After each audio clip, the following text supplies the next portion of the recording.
grieving a dying world and all the souls that are departing now.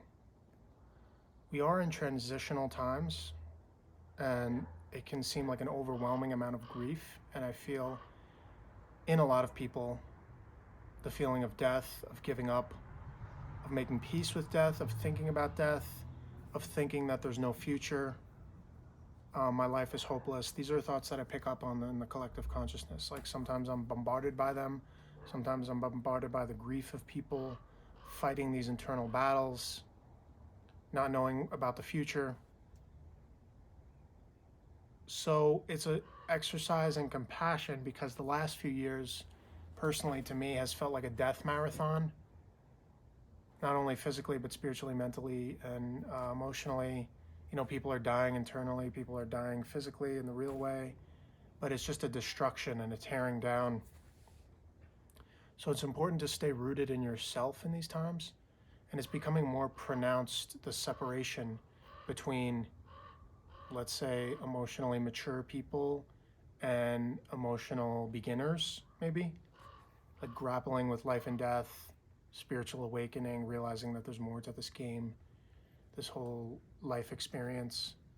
But that's the one that really gets me down and gets me paralyzed, is when people are having those thoughts of there's literally no point to life. Life's terrible. I hate my life. There's no point to life. There's no point to get out of bed. I can feel that in people. I can feel it. And I know that's not my natural state. That's not anyone's natural state. So I know it's not mine, like I can distinguish. But it can feel very cowardly, because knowing what the energy's already been since 2020, the last 4 years, since everything that's been going on, it feels almost, are we just going to be frozen in this forever? In this state of fear, inertia, paranoia, paralysis? Is this what life is supposed to be? Just nonstop misery? Nonstop fear? Paralysis? Self-hate? Self-hate, giving up? So it makes me angry, because that's not our natural state of existence. But there, at the same time, you do have to hold space for the immense amount of grief and the souls that are choosing to depart now. So it's so drastic. It's like a roller coaster ride every day. You never know what the energy is going to bring.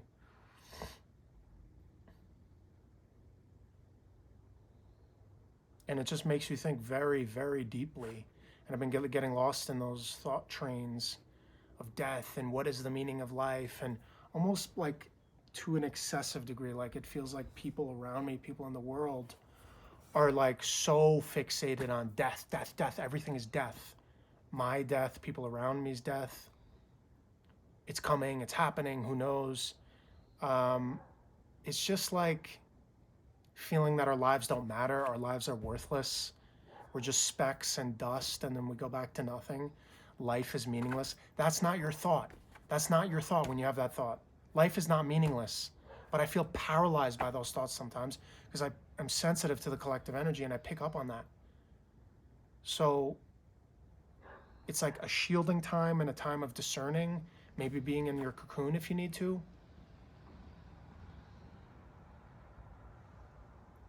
Because it just feels like I don't want to be stuck and paralyzed in this grief and this little protective crouch for life. What's the point of living? That's not a way to live. Like, that's like you're already dead. You're already dead if you're paralyzed with fear.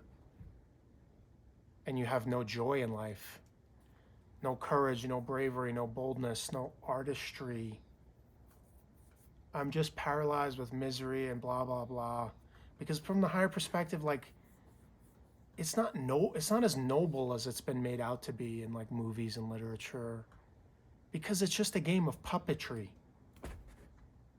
We've just been being tormented and tortured by the same group for millennia, forever. So it's time to awaken the fire within, to fight back by respecting yourself and having that warrior mentality. And I have to force myself to do it too, because I can feel the death and the blah and I have nothing left to give. It's like you're giving to a brick wall. This world is like a brick wall of emotionally stiff people, and then they shut down more, and then they shut down more, and then they shut down more. It's like exhausting for people that are on a different frequency. The heart feelers, the transmuters that are sending a lot of emotions and energy through their body, trying to advance, trying to get to the next day, trying to open their heart more. To people that are just like a stiff rock for 5 years, for 10 years, for 15 years. It's like, how do you live that way? So it's frustrating because it's like a standstill, because you really do have to hold space for the people that are dying, the grief in people. They're grappling with their own mortality, but then come out of it eventually. We can't stay in the mortality awareness thing forever. It's good to be aware of death, but there's almost like this hyper fixation and obsession with death lately in people's thoughts and emotions lately. It's really depressing. It's like an energy and a spirit of death. It's kind of like washing over everything.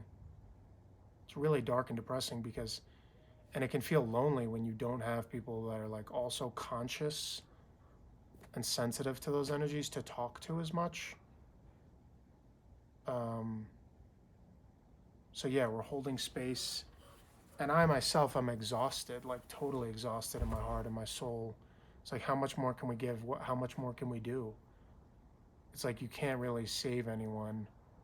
Everyone has to meet themselves. They have to meet their own fate. But for me, yeah, it does feel pointless a lot of the time. It feels really stupid, and like there's no point to any of this. Because if you can't feel joy, then you're not even living. We're already dead if we're not feeling joy or boldness or taking risks or being happy at all in life. That's like deadness. So you can't let that spirit of death washing over the collective consciousness now in many different forms. Internal deaths, physical deaths, deaths of old identities, the metamorphosis, you're transforming, you're grieving your old dead selves. So let the process happen and be patient and loving and hold space for yourself and for your loved ones and people in the world. But you can't get stuck in that frozen state of death forever where you're paralyzed. So have patience in letting it move through.